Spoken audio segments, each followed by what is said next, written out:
of people who survived the horrors of October 7th and of soldiers who have served, we feel the compulsion. But why? Why do we feel that, and how can we understand the need to hear their stories? And partially, it's because their story is our story. Just not in a way that we understand yet, but they are experiencing so deeply and personally and communally. But it is becoming a part of the entire story of the Jewish people, one we won't really understand for years. The most close comparison would be to the Shoah, of course, and to being present with and listening to the stories of people who either survived Europe by escape, like Rabbi Heschel, or to those who lived through the horror of hiding in forests or through the camps, like Viktor Frankl and others, or like Elie Wiesel, who then were able to tell their stories. Being in their presence, being present even just with their words, feels sacred. And we've had 70 plus years now to understand and grow an understanding of the Shoah, and we still are at a loss. We talk about those scholars, those people who survived, as embers plucked from the fire. And this morning, we are blessed to have with us some of the embers that were plucked from the fire of October 7th, to share with us their story so that we can grow in understanding and that we can make it a part of our story and a part of the story of the Jewish people. And now Jocelyn Wasserman is going to give a more personal introduction to our speakers. Thank you, Rabbi. Shabbat Shalom. Today we are truly honored to welcome Or Gat and Nicole Carbone to our shul, two courageous members of the Kibbutz Be'eri, which we all know is a community that was deeply impacted on October 7th. In the lobby, if you might have seen, we have the information sheets that you can learn more about these two individuals, as well as how to donate. But just to give a brief introduction, Nicole was born and raised in Be'eri, a former IDF combat soldier and member of the Kibbutz's emergency response team. She's now living with her 3-year-old daughter in Yavne. Nicole tragically lost her mother on October 7th, moments after speaking with her by phone when terrorists entered her home. Or Gat is a high-tech agricultural professional and a longtime Be'eri resident. October 7th was the day that his mother was murdered, and as well as his brother Alon Gat was also kidnapped, but managed to escape with his daughter, who was 3.5, Geffen, and they returned safely. His sister, Carmel, unfortunately was kidnapped and later killed in captivity. Or is now a big voice in the Komemiyut movement, which supports the survivors and amplifies their stories from the Israel's frontline communities. I want to give a special thank you to Jennifer Geller. She was the one who made the introduction to today through the Kibbutz Be'eri task force that she's a member of. After visiting the kibbutz in March, Jennifer felt deeply compelled to strengthen the support for its people, and she's a longtime friend of our congregant Molly Goldberg. Please join us today as we welcome Or and Nicole, and we stand with them as we share their experience and their vision for the rebuilding of Kibbutz Be'eri. Your visit today offers us an opportunity to bear witness, to listen, and stand with you in solidarity as a community one that exemplifies strength, unity, and hope. So thank you so much for being here.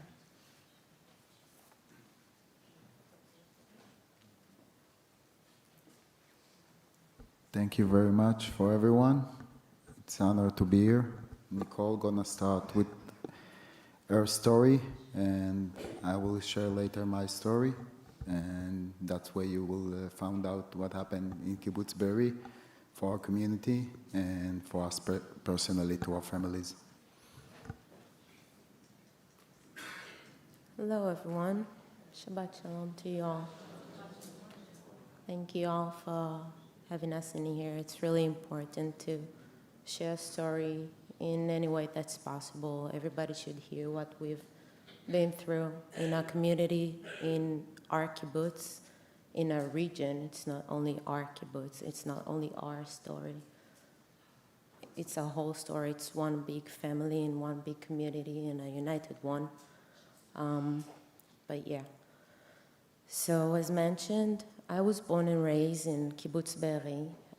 My mother made Aliyah with her family from Australia, and my father arrived to the kibbutz as a volunteer back in the 80s. They met in the kibbutz, fell in love, got married, and had 3 kids, one of them, the youngest. For the past years, I wasn't living in the kibbutz since I got married and moved out, but since I got my divorce, I used to visit my mother every weekend. She was my everything. She used to be my best friend, my partner. Sometimes she was my mother, sometimes it was the opposite way. But she was everything to me, and going to the kibbutz on weekends was my way of get away from the world, and it was my peaceful island. Just go there and see her standing in the front of the house, just waiting for me for a big hug and a kiss. That Saturday, fortunately and unfortunately, I wasn't there. All my schedule moved from Monday to Friday, so it happened to be the first weekend, pretty much, that I wasn't there.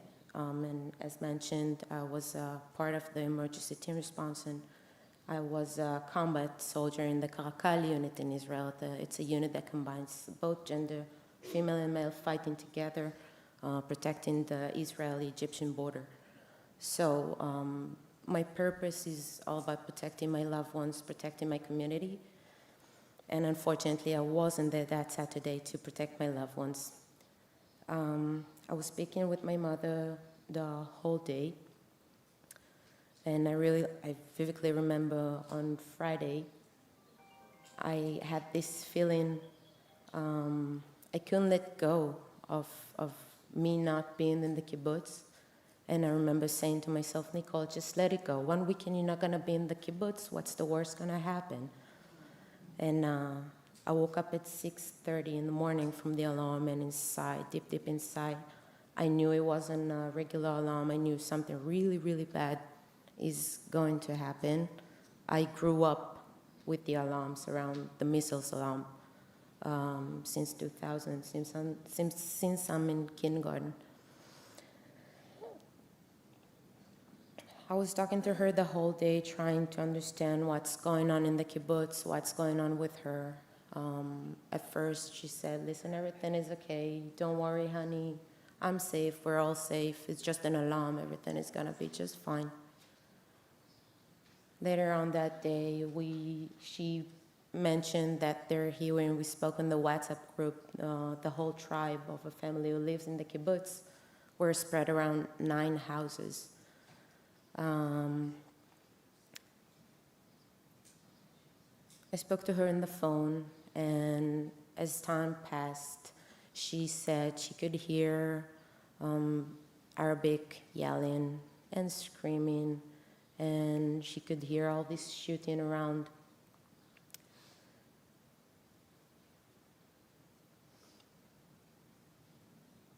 At some point, we talked on the phone, and she really tried to go back to Australia after 50 years, and eventually she made it to buy the flying ticket. So in a casual, we tried to make it really breezy and light call. So the mood would be just fine not to give up on fear. And she said, probably this is going to be another reason for me not to visit Australia this time either. And I said, Mom, it's not something to kid about, but I guess something deep inside her knew what's going to happen eventually. She said, I told, listen, just give me a call if you hear someone trying to break in to the house. And we kept on talking, and we really did not believe what's gonna happen and how this day is gonna turn. And I remember that at some point she gave me a call and she said, listen, I hear they're trying to break in from the back door. Well, let me tell you something. While we practice in the emergency team response infiltration of terrorists to the kibbutz, we expected it to be around 15, 20, 25 terrorists. Back on that Saturday, we had over 450 terrorists. It's almost half of the population of the kibbutz. The kibbutz used to contain 1,200 people. After October 7th, 1,100, we lost almost 10% of a community. And she said, listen, I tried them to break in from the back door, and I said, look, you locked everything. They probably tried to break in. They won't succeed, and they just move on to the next house. They're really into breaking that house, unfortunately. And I said, listen, if the terrorist over there at your house, let me just give everyone a call. Whoever needs to know that the terrorist over there at your house, let me just give them a call so they know to come over there and just finish this event and everything. We didn't know that it was 450 terrorists. While talking on the phone, I could hear them. I could hear some booming, and I could hear yelling and screaming as well. And I asked them, listen, this booming that I'm hearing, it's them trying to break in? And she said, yes, I could hear them all the way from the back door, all the way to the safe room where she was locked in. I could hear it, and it was really hard. On another day, I would just drive down to the kibbutz to pick her up, and I said it to her. I said, listen, let the missile just calm down a little bit, and the minute it's a little bit more quiet, I'm just gonna drive down to the kibbutz, I'm gonna pick you up, and I'm gonna get you out of there. I'm lucky I didn't do that. Something inside me stopped me from doing that, because every kibbutz member who did that day is no longer with us, unfortunately. So I'm just glad to be here so my baby girl doesn't have to go what I'm going through. And then I called her back, and she said, listen, I hear them on the rooftop. I hear them going around to the main entrance of the house, but I really hope they won't succeed getting in and just move on. And then in a minute, she said to me, listen, I don't hear them try to break in anymore, so either they're already inside or they moved on to the next town. I said, as long as you don't hear the yelling or trying to break in, it's okay. You hear shooting, they're around us, but it's okay. As long as they're not trying to break in, we'll be just fine. And then she said to me, my ray of sun, my beautiful daughter, I love you. And this is a sentence she never said to me before that way. And I think that moment, it was the moment that we both understand that it's a sentence of a soul that knows and understands that it came to an end and needs to share goodbyes. So of course I said, Mom, we all love you. We're all here thanks to you.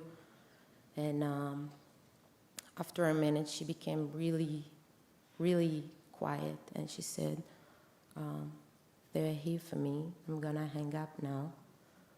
They were at the door of my bedroom, which led to the safe room where she was, hiding in the dark. She couldn't close the door properly since it was broken on the nights that I was sleeping there. I couldn't even close it, so my mom, 66-year-old woman, could not close it by herself. And she said that sentence, and she hung up the phone.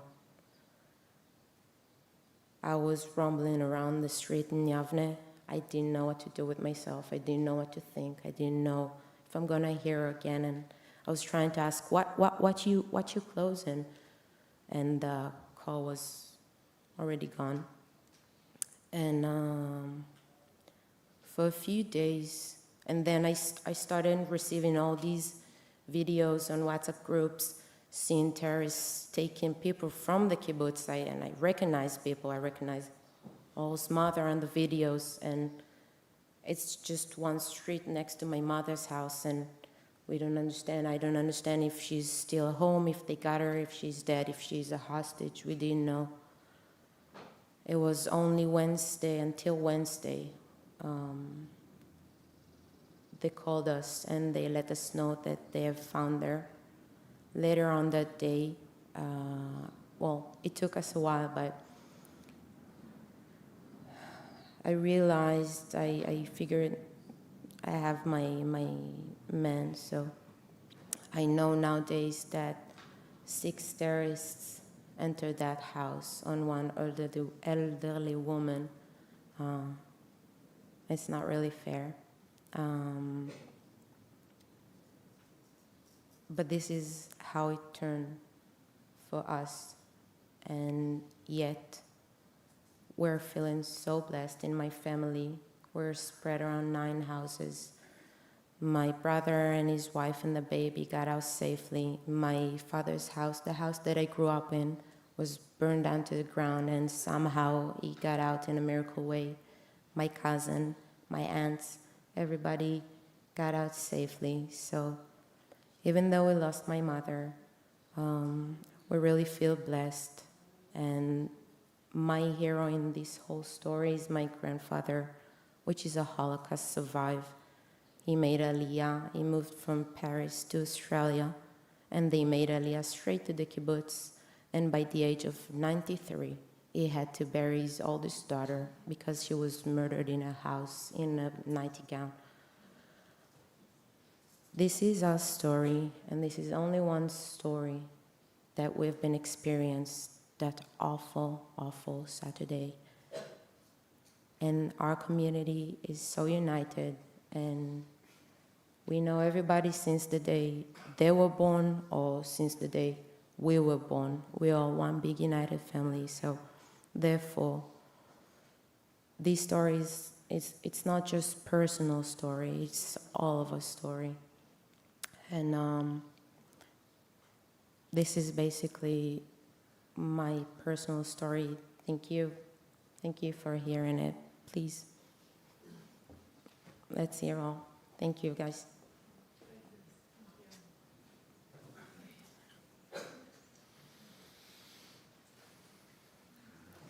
Hi, Shabbat Shalom. So as Nicole mentioned, it's really all of us together. Right here in New York as well. For tomorrow Israel parade, there is a lot of hostages families, survivors from Nir Oz, Kfar Aza, and other kibbutzim, Ofakim, Sderot. Lots of people coming here and fighting for the state of Israel, for our ability to live safely in Israel, in the south of Israel, on the border in Gaza, and everywhere around the world for Jewish.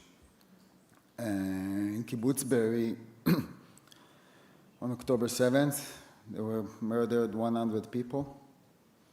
Galit, Nicole's mother, and my mother, Kinneret, were between them.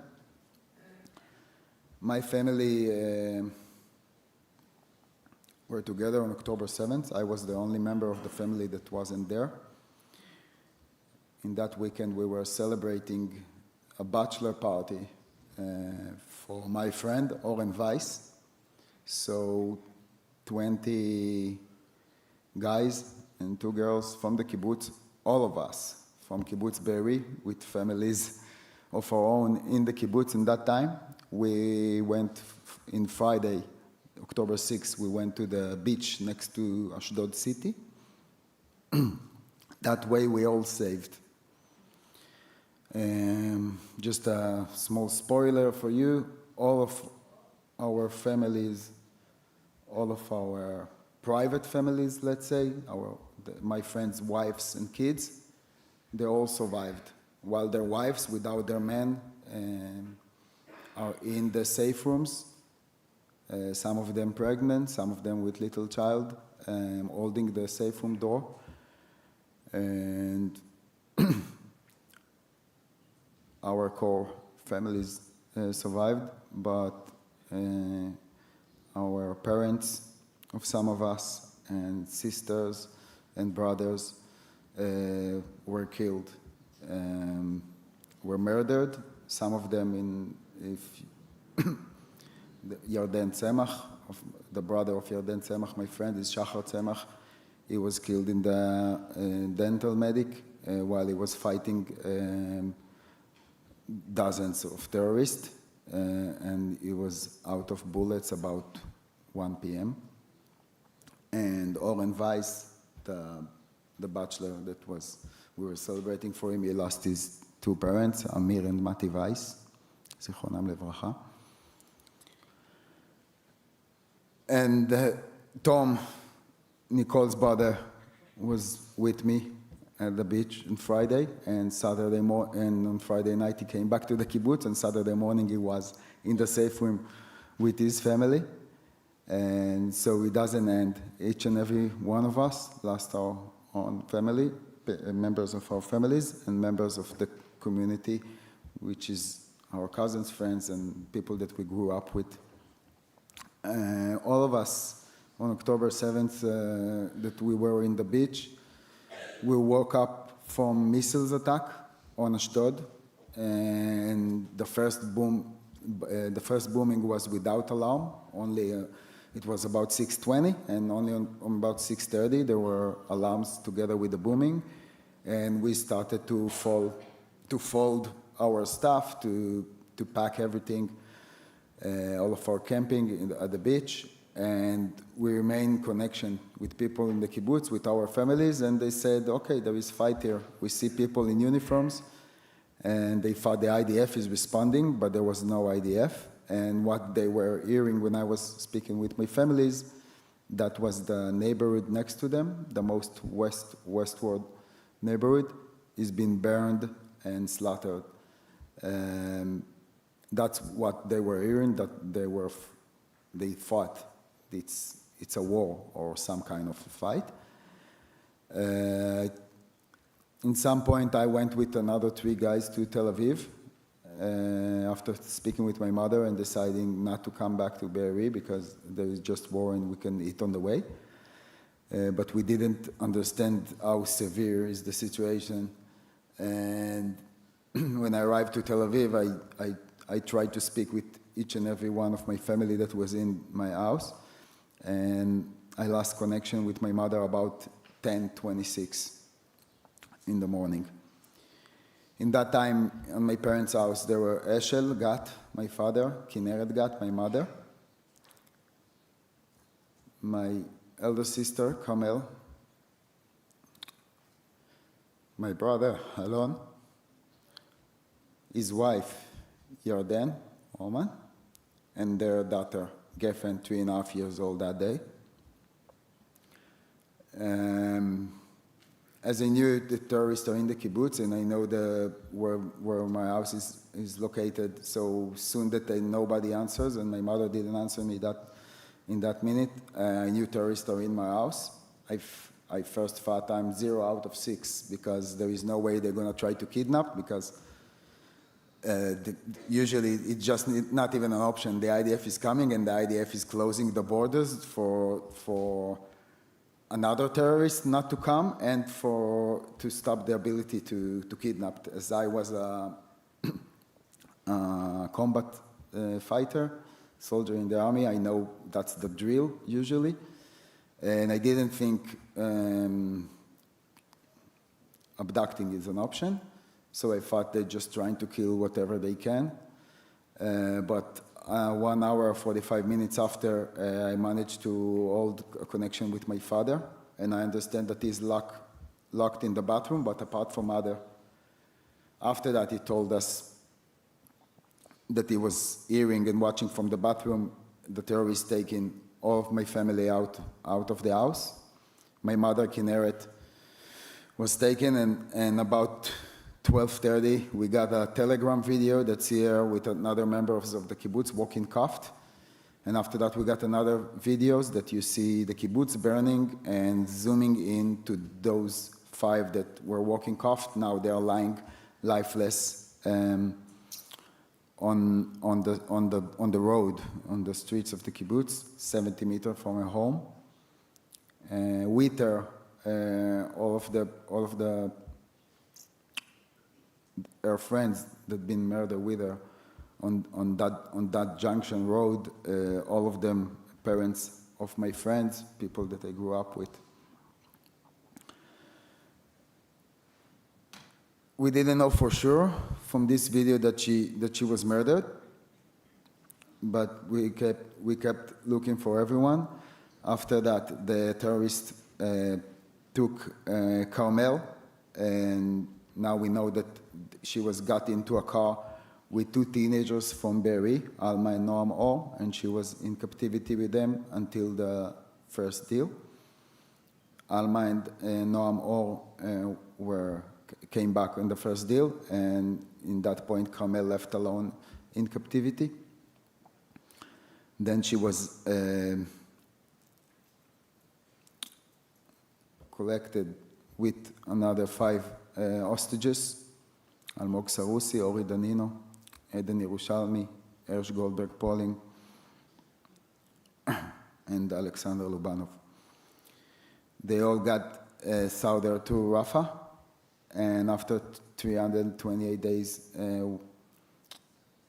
we found out they were murdered in the tunnel in Rafah after a big operation of the army that progressed inside Rafah.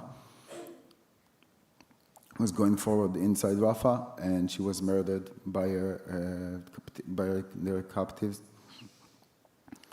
all the 6 of them. After they took Carmel, they took my brother and Yarden and Geffen, the younger family. He took them in a car, another with, and they drove to Gaza. Not before they put Tal Shoam. He just came back in the last deal. They put Tal Shoam in the trunk. He was kidnapped from the same neighborhood. And they put him in the trunk of the car, and they drove to Gaza. In some point, the terrorists were afraid from a tank they've seen from far away, and they went down from the car. In that point, Alon, Yarden, and Geffen took the opportunity to jump off a running car, and the terrorists were shooting on them while they were running away.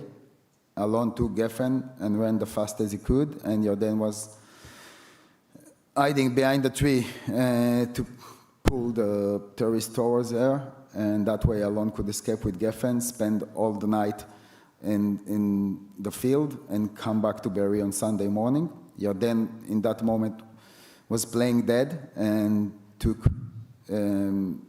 they took her into captivity after they woke her up, and she and Tal took hostage. Yarden came back in the first deal on November 23. She came back to Geffen, and now the family is all. And Alon and Geffen called me on Sunday morning, and I heard his voice and her voice and in the back of the phone.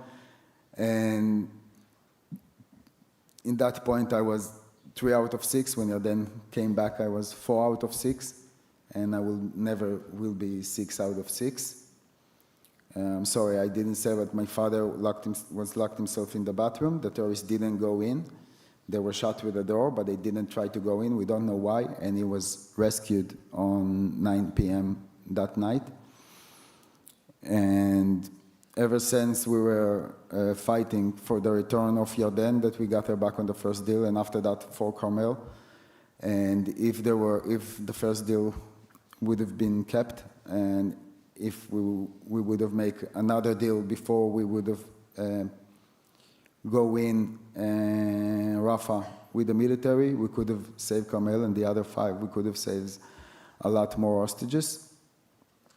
And this is our story, but we are still fighting for the ones that, first of all, for the ones that are alive and can get out of there, and then for the bodies that are there, for the families to have a proper burial in Israel. And we can't really go on and rebuild properly and feel safe as we are not end this story and bring everybody back, because this is part of us and this is part of the Judaism values. And that's what we are fighting for every moment. And we're going to keep fighting. Right now we are rebuilding Be'eri. We're making it revive ever since the first week after October 7th, the print factory started working, the agriculture started working with the same people that had been in the safe rooms and survived and lost their friends and families. And we provide work and jobs for all around the country, and we're printing the billing and the credit cards and the driver license. So all of the economy of Israel, the banking, and everything couldn't have been operated properly without us functioning again. And we made it as a decision of the CEO and the managers of the factory and the managers of the community for us to go forward and to live and to fight and to do whatever we can to make this place safe again. And in the last 30 years, we didn't really feel safe. It was our paradise. But we felt safe because we have the IDF, and we thought that we are progress to anything, but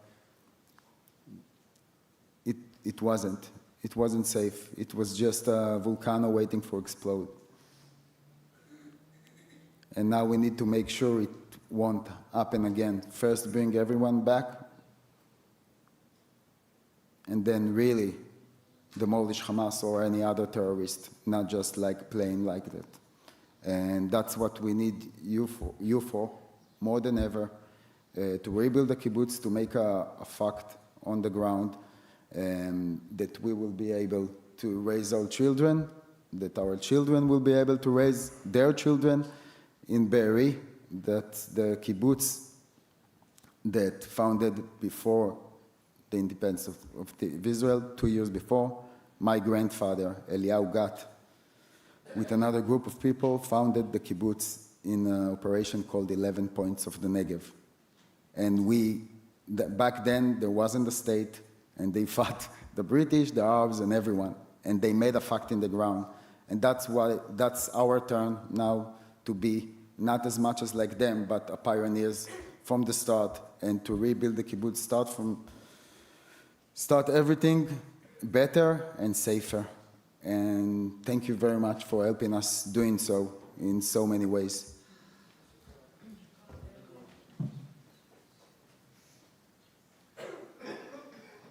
If it's okay, we don't clap, we don't applaud, and it's not something to applaud.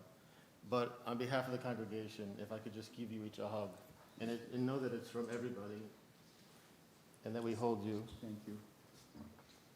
And if we could all stand, and Cantor lead us in an appropriate Am Yisrael Chai to capture the spirit of moving forward and of the unity that we have and we should strengthen.